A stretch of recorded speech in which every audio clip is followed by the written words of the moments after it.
दोस्तों आज के इस वीडियो में हम आपको बताएंगे राहु ग्रह के बारे में, क्योंकि बहुत सारे लोग राहु ग्रह के कारण पीड़ित रहते हैं और उन्हें पता भी नहीं होता है कि राहु ग्रह के कारण उनके जीवन में कष्ट चल रहे हैं। काफी लोग ऐसा समझते हैं कि केवल शनि ग्रह ही दुष्प्रभाव देता है, लेकिन आपको बता दें कि राहु भी अगर किसी व्यक्ति का खराब हो जाए तो शनि की दशा में इतना नुकसान नहीं होता है जितना राहु की दशा में हो जाता है। राहु और केतु दोनों एक जैसे ही होते हैं और उनके प्रभाव भी बिल्कुल एक जैसे ही होते हैं। वहीं दूसरी ओर अगर किसी व्यक्ति का राहु या केतु ग्रह अच्छा हो जाए तो ऐसा व्यक्ति इतना अधिक धनवान होता है कि उसे अपने पैसों की परेशानी के लिए या पैसों की जरूरत के लिए बिल्कुल भी सोचना नहीं पड़ता है। जिस व्यक्ति का राहु अच्छे प्रभाव देता हो तो ऐसा व्यक्ति बहुत ज्यादा अधिक धनवान होता है। वहीं दूसरी ओर जो जीवन में कष्ट चलते हैं वो भी केवल राहु ग्रह के ही कारण होते हैं, क्योंकि राहु ग्रह जो होता है वह दंड के देवता बताए गए हैं। जैसे शनि भगवान न्याय के देवता होते हैं, उसी प्रकार राहु ग्रह दंड के देवता होते हैं।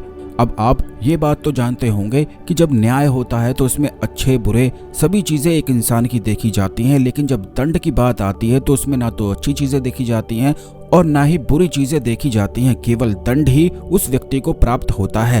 तो यही दंड के देवता राहु को बताया गया है। और अगर किसी व्यक्ति के जीवन में अचानक से राहु की दशा शुरू हो जाती है, दुष्परिणाम शुरू हो जाते हैं, तो ऐसा व्यक्ति देखते ही देखते अपना स्वयं का इतना बड़ा शत्रु बन जाता है कि उसे बिल्कुल भी कुछ अच्छा या बुरा समझ में आता ही नहीं है। ये बड़ी ही ज़्यादा खास जानकारी है, क्योंकि बहुत सारे लोग ऐसे कष्टों से परेशान रहते हैं और उन्हें समझ में नहीं आता है कि किस प्रकार कौन सी दशा से या कौन से दुष्परिणाम की वजह से उनके जीवन में कष्ट चल रहे हैं। तो आप ये जान लें कि राहु के दुष्प्रभाव किस प्रकार पड़ते हैं और किस प्रकार इसके प्रभाव से व्यक्ति के जीवन में कष्ट आता है।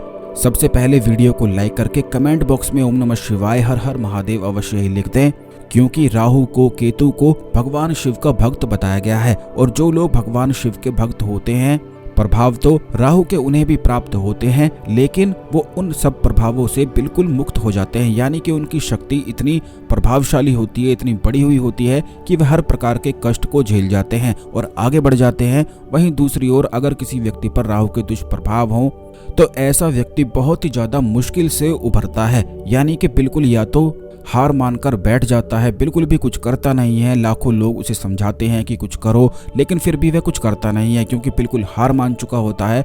दूसरी बात इसके साथ ये होती है कि ऐसा व्यक्ति नशे का आदी हो जाता है। वहीं दूसरी ओर अगर राहु जीवन में अच्छा हो तब भी व्यक्ति नशे का आदी हो जाता है, लेकिन समय रहते हुए वो संभल जाता है। राहु जिसका अच्छा हो या बुरा हो, वो व्यक्ति नशा निश्चित ही करता है, या फिर अध्यात्म में उसकी बहुत ज़्यादा रुचि होती है। जैसे कि तांत्रिक प्रैक्टिस होती हैं, ये तंत्र प्रयोग होते हैं, उनमें वो व्यक्ति बहुत ज़्यादा उत्तीर्ण हो जाता है। यानी कि उसे समझ आ जाती है कि किस प्रकार ये सब चीज़ें कार्य करती हैं। ये भी केवल राहु के ही कारण प्राप्त होता है, अगर राहु के अच्छे प्रभाव हों।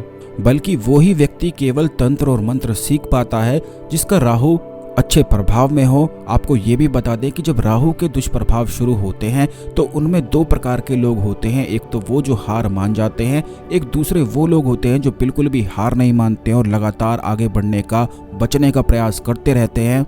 तो इस वजह से राहु के कारण जो उनके जीवन में कष्ट शुरू होते हैं, उन्हीं कष्टों से वो ट्रेनिंग लेते हैं, उन्हीं से सीखते हैं और जीवन में बहुत ज़्यादा शक्तिशाली और धनवान भी बन जाते हैं। ये राहु के अच्छे प्रभाव के कारण होता है। राहु जब दुष्प्रभाव देता है तो कुछ ना कुछ सिखाने को दुष्प्रभाव देता है, और उसी को यानी कि उन कष्टों से ही अगर व्यक्ति सीखना शुरू करे, अपने कष्टों से हार ना माने, तो वो बहुत ज़्यादा आगे बढ़ जाता है। ये राहु ग्रह के कारण होता है। जो व्यक्ति लॉटरी, सट्टा, शेयर मार्केट आदि वगैरह में जीतते हैं, वो भी केवल राहु और केतु के कारण ही जीतते हैं। यानी कि वो चीज़ें जहाँ अचानक से बहुत ज़्यादा धन प्राप्त होता है, बहुत ज़्यादा धन की डीलिंग होती है, तो वहाँ भी केवल राहु और केतु के कारण ही ये सब संभव होता है। बिना राहु के, बिना केतु के कोई भी व्यक्ति बहुत ज़्यादा अधिक धनवान बन ही नहीं सकता है। यही कारण रहता है कि जो लोग बहुत ज़्यादा अमीर होते हैं उनके जीवन में किसी न किसी प्रकार का एक कष्ट अवश्य ही मौजूद रहता है, और उसी कष्ट से वो सीखकर आगे बढ़े हुए होते हैं। जब राहु के कष्ट शुरू होते हैं तो ऐसा व्यक्ति जिसके ऊपर दुष्प्रभाव होते हैं, उस व्यक्ति के सभी लोग उसे बिल्कुल दुश्मनी का स्वभाव रखते हैं। उसके अपने भी दुश्मन उसके बन जाते हैं। परिवार में उसे कोई पसंद नहीं करता है और वह अकेला ही खोया हुआ रहना पसंद करता है। ये राहु के दुष्प्रभाव के कारण होता है। लेकिन वही व्यक्ति अध्यात्म में इतनी रुचि फिर उसकी बढ़ने लग जाती है कि वह जन्म और मृत्यु से भी परे हो जाता है। यानी कि जब आपके जीवन में राहु के कष्ट चल रहे हो तब आप समझ जाएं कि अब कुछ बहुत ही ज़्यादा बड़ा होने वाला है। निश्चित ही उसके अच्छे प्रभाव भी शुरू होते हैं। लेकिन सबसे पहली चीज़ इस बात का ध्यान रखा करें कि जब भी आपके जीवन में कष्ट चलते हैं, कोई दुख आता है, कोई परेशानी आती है, तो ये बात जो हमने आपको बताई है कि उससे बिल्कुल हार कर बैठना नहीं है, आपको बिल्कुल लड़ते रहना है। क्योंकि राहु उन्हीं को अच्छे प्रभाव देता है जो अपने कष्टों से हारते नहीं हैं, डट के उनका मुकाबला करते हैं, हंसते हुए मुकाबला करते हैं। केवल ऐसे लोगों को ही राहु जीत का हार भी पहना देता है। अब दूसरी चीज आपको ये ध्यान रखनी है कि जब भी राहु आपका खराब हो तो आप बहुत सारे लोगों से संपर्क करना बंद कर दें, क्योंकि जितने लोगों से संपर्क करेंगे केवल शत्रुता ही आपकी बढ़ेगी।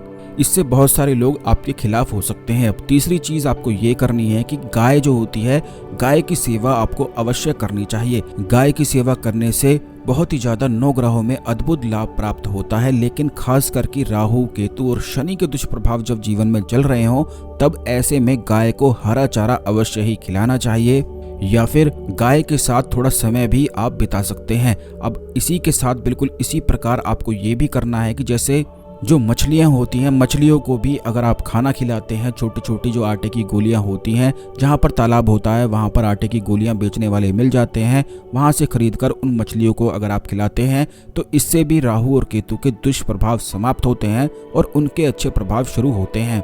कुल मिलाकर अगर आप पशुओं की, जीव जंतुओं की सेवा करते हैं, रक्षा करते हैं, तो ऐसे व्यक्ति पर किसी भी प्रकार का कोई भी ग्रह कभी भी दुष्प्रभाव नहीं डालता है। और चल भी रहा होता है उसके जीवन में अगर दुष्प्रभाव, तो तुरंत बदलता है। क्योंकि ऐसा व्यक्ति जो जीव जंतुओं से, पशुओं से, जानवरों से प्रेम करता है, ऐसा व्यक्ति बहुत ही ज्यादा खास होता है और उसके साथ भगवान का एक विशेष आशीर्वाद हमेशा ही बना रहता है।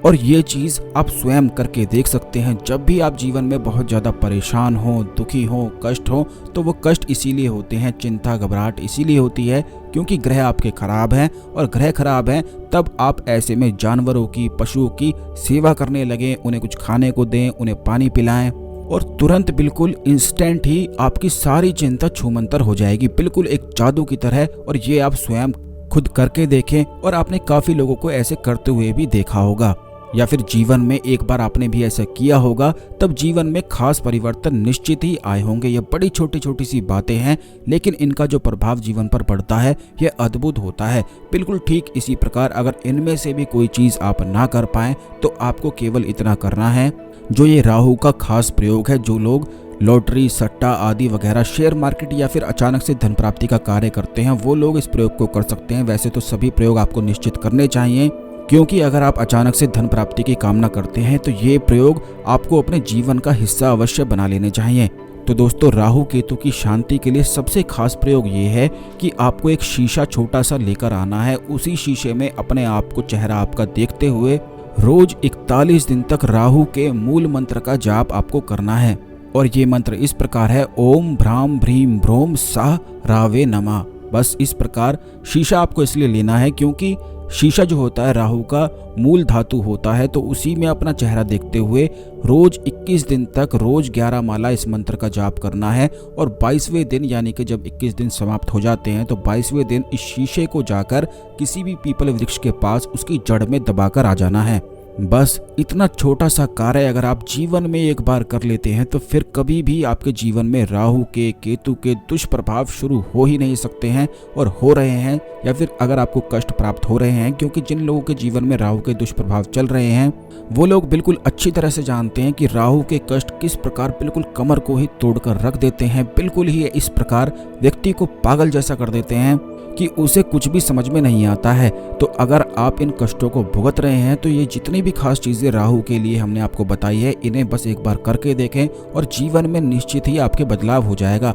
ये ऐसी खास चीज़ें हैं राहु से जुड़ी हुई जो आपको कोई ना तो बताने वाला है, और ये संपूर्ण बातें आपको कभी भी नहीं पता चलेंगी। लेकिन इस चैनल में हमेशा खास चीज़ें आपको बताई जाती हैं, इसीलिए चैनल को सब्सक्राइब करके बेल बटन अवश्य दबाकर रखें, जिससे जब वीडियो आती है तो समय पर सबसे पहले मिले।